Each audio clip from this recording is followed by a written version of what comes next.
One of my favorite sayings, and I'm pretty sure you're the creator of this for those seeing on the YouTube, it is Bitcoin is, and that is enough. And for you guys on the spaces, I'm not going to get into the article. I'd much rather just have Beauty on maybe elaborate on this for people that are new to this concept or this idea, because I fundamentally believe this. Bitcoin is, and that is enough. And more people need to understand this.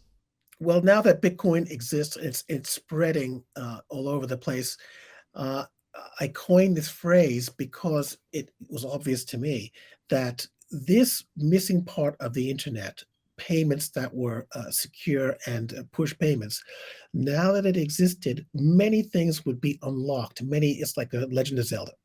Many things would be unlocked because this thing exists.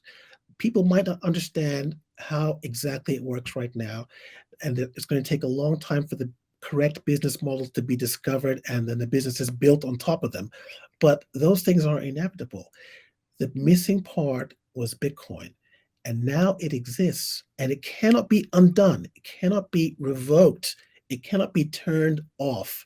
And once ordinary people understand the incentives, understand the advantages of using Bitcoin rather than a fiat money system, you're going to wake up one morning and find that Bitcoin is spreading exponentially throughout the whole world. It's going to take the same thing happened with WhatsApp. WhatsApp is built on many decades of different software techniques and the perfect platform in the form of these Android and iPhones to create something that people who are interested in PGP, Phil Zimmerman, and all this business only dreamed about.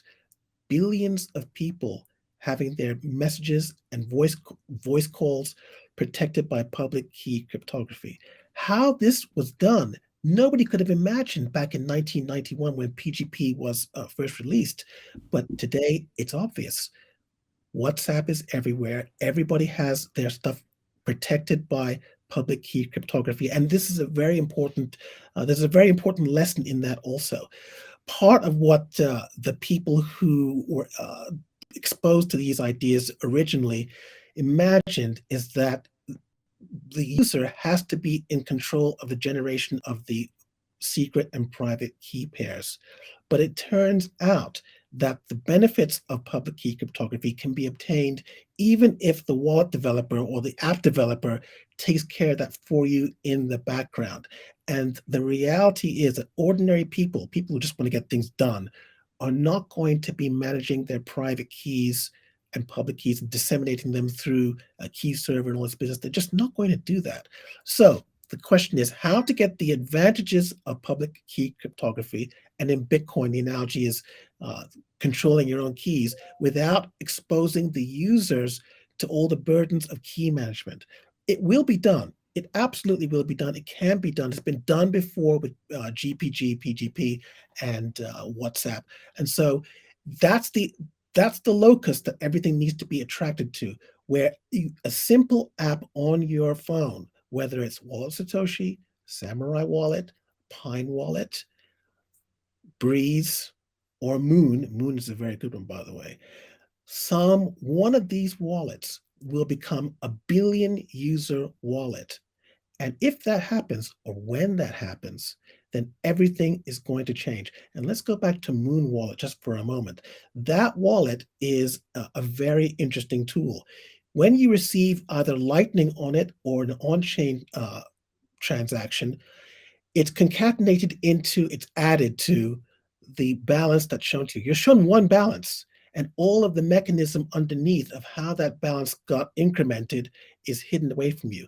The wallet takes care of all of the thinking for you, so you don't have to think. And if you want to reach a billion people, that's the kind of user experience that has to be put in front of people. Because I'm sorry to report, they're not going to read books. They're not going to read the manual. They're not going to manage their own keys. They don't care. They're very, very busy. So if we put something in front of them, we being the people who run Bitcoin businesses like this one here, then the magic can happen, and it can happen in a proper way where people have control of their money. They're not being surveilled. They're not being asked to show their passport to be able to buy an ice cream with Bitcoin. and the good things can happen. It's very important to think about these things and to also have an understanding of the history of these tools and how people have struggled to get them into the hands of ordinary people.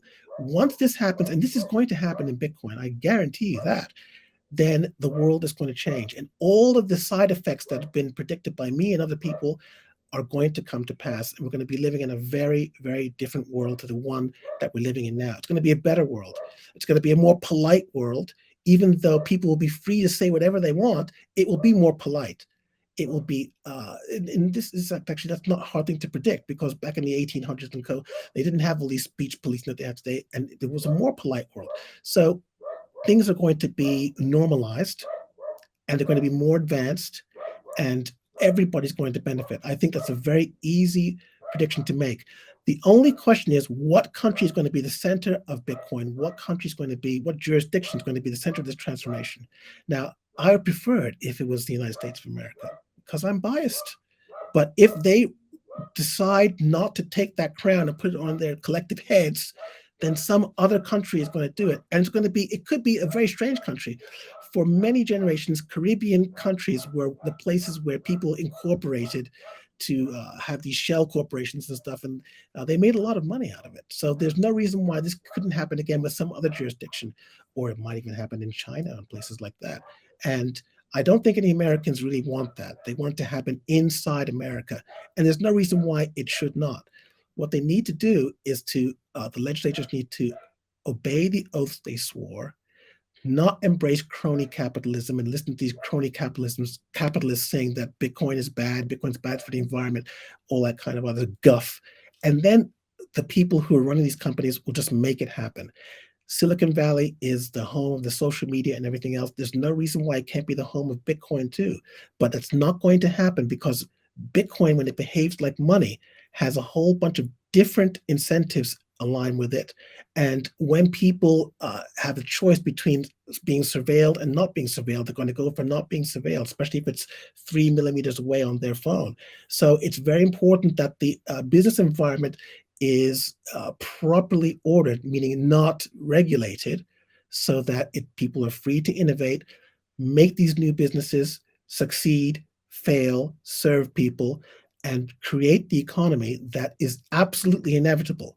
So that's really, it's as simple as that. And anybody, once again, anybody who's old should know this. They should know this. They should not be misbehaving.